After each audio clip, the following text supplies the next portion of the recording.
What's going on, everybody? TJ Mike here again with you for another helpful video. This time I'm going to show you how to repair Windows if you're having some errors, whether it's blue screens or driver errors or anything in between. So let's go ahead and start right now. First, what we're going to do is we're going to start with the Deployment Image Service and Management tool that's built into Windows 10, and we're going to check if the local image in Windows has any corruption before we use the System File Checker to repair the corruption. So what I'm going to have you do is type in CMD in the search bar. You're going to make sure to run that as administrator. Hit yes if you get any pop-ups. In here, and I'm going to go ahead and put all of these commands in the description.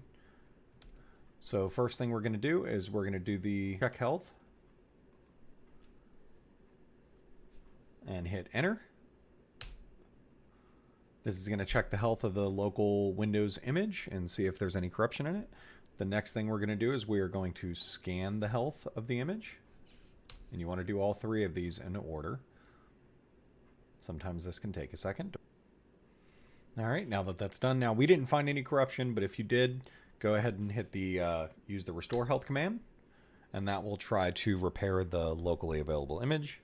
All right, now with that done, we can, and with no errors, we can go ahead and run the system file checker.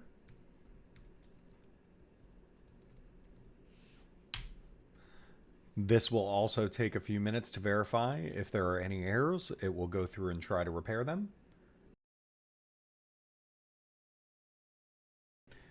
Now, if yours found errors like mine did, I always recommend running it 2 or 3 times just to make sure that it completely fixes everything. So we'll run that again. All right, now that I've run it twice, we are done. You have successfully repaired Windows 10 system files. I hope that this has helped you fix any errors that you may be having in Windows 10. If not, try joining me for how to reinstall Windows 10 on your computer without losing any of your files in another video.